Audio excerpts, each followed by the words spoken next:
నమస్కారము. ఈరోజు simple present tense versus present continuous tense అంటే ప్రజెంట్ టెన్స్లో ఉండేటువంటి సింపుల్ ప్రజెంట్ టెన్స్ని ప్రజెంట్ కంటిన్యూస్ టెన్స్ని ఉపయోగించేటప్పుడు ఏ సందర్భాల్లో సింపుల్ ప్రజెంట్ టెన్స్ ఉపయోగిస్తాము, ఏ సందర్భంలో ప్రజెంట్ కంటిన్యూస్ టెన్స్ని ఉపయోగిస్తాము, ఏ సందర్భాల్లో రెండింటిని కలిపి ఉపయోగిస్తాము, ఇది మనం తెలుసుకుందాం. వీటికి సంబంధించిన సింపుల్ ప్రజెంట్ టెన్స్ గతంలో ఒక వీడియో చేస్తున్నాను. అలానే ప్రజెంట్ కంటిన్యూస్ టెన్స్ కూడా గతంలో ఒక వీడియో చేస్తున్నాను. వాటిని చూసిన తర్వాత ఇది మీకు బాగా అర్థమవుతుంది. అయినప్పటికీ కూడా ఇక్కడ ఇన్స్టెంట్గా మీకు అర్థమయ్యే విధంగానే చెప్తాను, జాగ్రత్తగా చూడండి.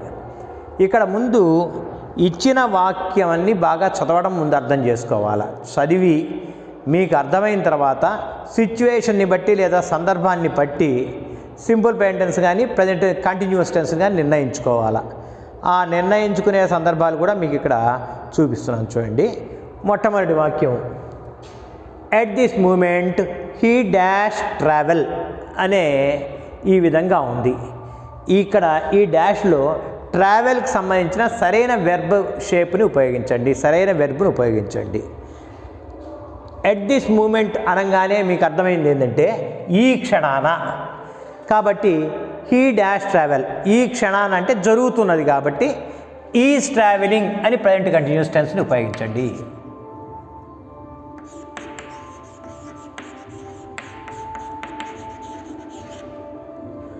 ఈజ్ ట్రావెలింగ్ ఎందుకంటే ఎట్ దిస్ మూమెంట్ అనేది మనకు ఇండికేటర్గా పనిచేసింది. దాన్ని ఆధారంగా చేసుకొని ఇప్పుడు జరుగుతున్నదిగా భావించి మనం రాసామన్నమాట.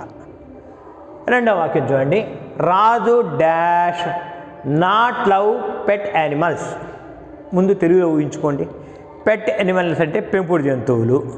పెంపుడు జంతువుల్ని అతడు ఇష్టపడడు లేదా పెంపుడు జంతువుల్ని ప్రేమించడు.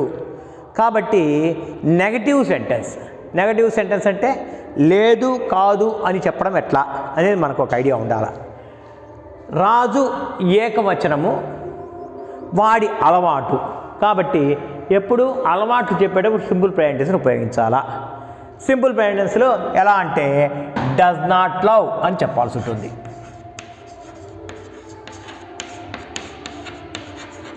లేదా డజంట్ అని కూడా చెప్పచ్చు. డజంట్ అంటే DOSNT అని రాస్తాం అపాస్ట్రఫీ పైన పెట్టి, కాబట్టి ఆ విధంగా కూడా చెప్పచ్చు. మూడవ వాక్యం my sister dash go to school by bus regularly but today she dash by my car. ఇక్కడ మీకు అర్థం కావాల్సిందంటే రెగ్యులర్లీ ఎప్పుడు ఆమె బస్సులో పోయేది, ఈరోజు మాత్రం నా కారులో పోతున్నది. అంటే ఇదేమో అలవాటు, ఇప్పుడు ప్రజెంట్ మూమెంట్. అలవాటుని ఎప్పుడు కూడా సింపుల్ ప్రజెంట్ టెన్స్లో చెప్పాలి. My sister goes to school, ఎందుకంటే సింపుల్ ప్రజెంట్ టెన్స్ ఎందుకు చెప్పామంటే అది అలవాటు కాబట్టి. ఇప్పుడు బట్ టుడే అనే ఈ యొక్క ఫ్రేజ్ని దృష్టిలో పెట్టుకుంటే ఈ క్షణం జరుగుతున్నదిగా భావించాం కాబట్టి మీకే తెలుసు ఈజ్ గోయింగ్ అని రాయాల్సి ఉంటుంది. ఇక్కడేమో ఈ క్షణం జరుగుతున్న వాక్యం, ఇక్కడేమో అలవాటు. కాబట్టి మనము ఇచ్చిన వాక్యాన్ని ముందు చదివి మనకు అర్థమైన తర్వాతనే దీన్ని రాయడానికి ప్రయత్నం. నాలుగవ వాక్యం I dash go to movie tomorrow. ఇక్కడ టుమారోని చూసి ఫ్యూచర్ టెన్స్ అనుకుంటారు, కానీ ఫ్యూచర్ టెన్స్ని కూడా మనం ప్రజెంట్ టెన్స్లో చెప్పచ్చు అని ఒక ఉంది. సింపుల్ ప్రజెంట్ టెన్స్లో చెప్పచ్చు, లేదా ప్రజెంట్ కంటిన్యూస్లో కూడా చెప్పచ్చు. ఇక్కడ ఏదైనా రాయచ్చు, ఇబ్బంది లేదు. సో ఇది కన్ఫర్మ్డ్ యాక్షన్, డిటర్మైన్డ్ యాక్షన్ కాబట్టి I am going to movie tomorrow అంటే రాసేయచ్చు. అంటే డిటర్మైన్డ్ సెంటెన్సెస్ని రాయొచ్చు, నిర్ణయాత్మకం, నిర్ణయించబడింది. 4 everyday my mother dash cook but today I dash cook. ఇక్కడ కూడా చూడండి, ప్రతిరోజు మా అమ్మ వండుతుంది కానీ ఈరోజు నేను వండుతున్నాను. కాబట్టి ఇది ఇప్పుడు జరుగుతున్న యాక్షను, ఇప్పుడు కళ్ళ ముందర జరుగుతున్న నేను వండుతున్నాను కాబట్టి దీనేమో కంటిన్యూస్ టెన్స్లో చెప్పండి. ఇది హ్యాబిట్ కాబట్టి సింపుల్ ప్రజెంట్ టెన్స్లో చెప్పండి. Everyday my mother cooks. మరి ఇక్కడ చూడండి ఐ డాష్ కుక్, వండుతూ ఉన్నాను, continuous action. Yam cooking.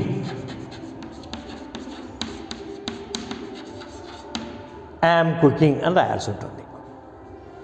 Next, Kavitha dash not go shopping on Saturdays.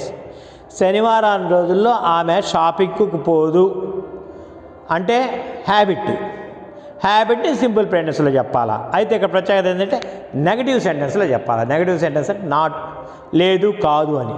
So Kavitha not go ఇలాంటప్పుడు నెగటివ్ సెంటెన్స్ ఆమె చెప్పేటప్పుడు ఆమె శనివారం నాడు పోదు అని కదా, కాబట్టి డస్ వస్తుంది helping verb. Doesn't go,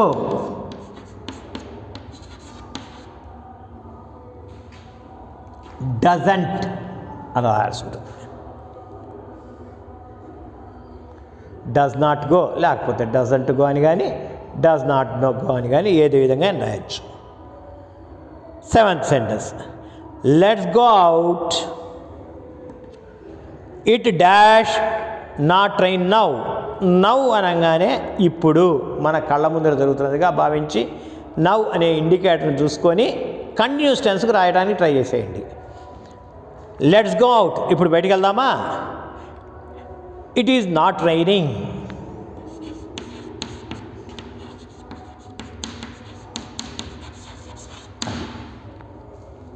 not raining. Next 8వ సెంటెన్స్.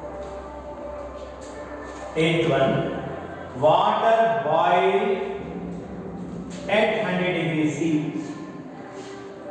ఇక్కడ బాయ్ అనే వెర్బ్ యొక్క సరైన రూపాన్ని ఉపయోగించాలి. ఇది వచ్చేసి వాటర్ బాయ్, ఇది జనరల్ ట్రూత్ కాబట్టి జనరల్ ట్రూత్ ఎప్పుడు కూడా సింపుల్ ప్రెజెంటెన్స్లో ఉంటుందా. సింపుల్ ప్రెజెంటెన్స్ అంటే వెర్బ్ యొక్క మొదటి రూపము. ఇది థర్డ్ పర్సన్లో ఉంది కాబట్టి జస్ట్ చెప్తుంది water boils at 100 degrees centigrade.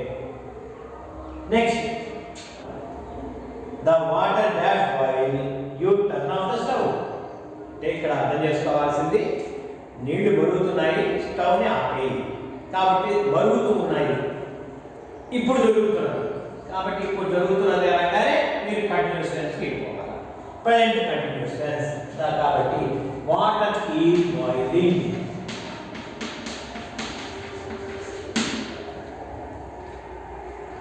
కాబట్టి వాక్యం చదవడం మొదటిది, దాన్ని అర్థం చేసుకోవడం రెండోది, మూడోది దానికి ఏ టెన్స్ సరిగ్గా సరిపోతుంది తెలుసుకోవడం మూడోది.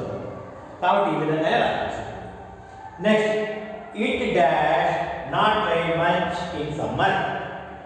It dash not rain much in summer. సమ్మర్లో ఎక్కువ వర్షం పడదు. మరి ఇదేదో మీరు చెప్పండి. తప్పనిసరిగా ఇది వచ్చేసి జనరల్ ట్రూత్.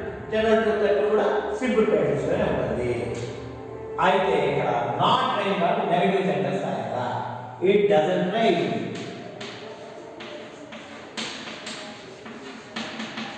లేకపోతే డజంట్.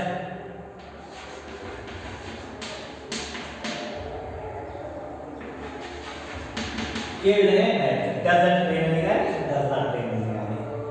ఈ డస్ నాట్ రైన్ అనేదానికి షార్ట్ చిన్న రూపంలో డజంట్ అని రాస్తారు. 11th, the moon dash go around the sun. చందమామ సూర్యుడు చుట్టూ తిరుగుతుంది. కాబట్టి ఇది జనరల్ ట్రూత్. ఆ జనరల్ ట్రూత్ అనగానే simple present tense goes around the sun. 12th చూడండి, who is that man, what dash he want. ఎవడతను, అతనికి ఏం కావాలి. కాబట్టి ఇవన్నీ ఇప్పుడు జరుగుతుంది అంటే ప్రెజెంటెన్స్ రాసేది. హూ ఇస్ దట్ మ్యాన్, ఇక్కడ ప్రెజెంటెన్స్ ఆల్మోస్ట్ ఉంది. కాకపోతే ఇక్కడ ఏది ఎలా నిర్ణయించాలి, అతనికి ఏం కావాలా.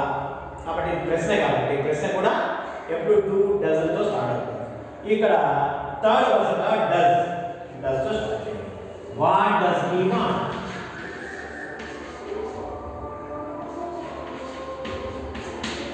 What does he want. Last one, who is that man, why dash look at us. ఎవరతను మనల్ని ఎందుకు చూస్తున్నాడు. ఇది కంటిన్యూస్, ఎక్కువసేపు జరిగే చర్య కూడా. క్షణంలో జరిగేదేమో ప్రెజెంటెన్స్లో సింపుల్ ప్రెజెంటెన్స్లో ఉంటుంది. ఎక్కువ లాంగ్ టర్మ్ జరిగేటువంటి చూస్తూ ఉన్నాడంటే ఒక క్షణంలో అయిపోయే చర్య కాదు. కాబట్టి అతను ఎవరు మనల్ని ఎందుకు చూస్తున్నాడు. వై లుక్ ఎట్ అస్, మనం ఎదురు చూస్తున్నాడు. కంటిన్యూస్ టెన్స్లో రాస్తాం. Why is he looking at us. ఈ సందర్భాల్లో క్వశ్చన్ మార్కులు తప్పనిసరిగా ఉంటాయి. కాబట్టి మీరు ఇలాంటి వాక్యాలు ఇచ్చిన ముందు చదవండి, చదివిన తర్వాత దాన్ని అర్థం చేసుకోండి. అర్థం చేసుకున్న సందర్భంగా ఆ సందర్భాన్ని తగ్గట్టుగా సింపుల్ ప్రెజెంట్ అవసరమా, ప్రెజెంట్ కంటిన్యూస్ టెన్స్ అవసరమా మీరే నిర్ణయించండి. ఆ నిర్ణయించిన మేరకు మీరు ఆ డాష్లో సరైన వెర్బ్ రాయండి. అదే నెగటివ్ సెంటెన్స్ క్వశ్చన్సే కనుక ఉంటే డూ డస్ ముందుకు తేవాల్సి ఉంటుంది. కాబట్టి ఈ అన్ని విషయాలు దృష్టి పెట్టుకొని మనము చాలా సులభంగా simple present present continuous differ చేయొచ్చు. అయితే వీటికి మంచి అవగాహన అవసరము, ఎక్కువ ఎగ్జాంపుల్స్ చేసిన వాళ్ళు ఉంటారు. సో దీని ముందర నేను ఆల్మోస్ట్ ఒక ప్రాక్టీస్ టెస్ట్ ఇచ్చున్నాను. వాటిలో కనీసం మీరు 10 సార్లు చేయగలిగితే మీరు బాగా చేసినట్టంటే ఇక్కడ దాదాపు 15 డాషెస్ ఉన్నాయి. ఈ 15 డాషెస్లో 10 చేయగలిగారంటే మీకు బాగా అవగాహన వచ్చినట్టే. అయితే 15/15 వచ్చేటట్టుగా ట్రై చేయాలి. ఓకే, మీకు ఈ వీడియో నచ్చితే లైక్ చేయండి, షేర్ చేయండి, సబ్స్క్రైబ్ చేయండి, మీ స్నేహితులకు కూడా ఈ వీడియో పరిచయం చేయండి. Thank you. జై హింద్.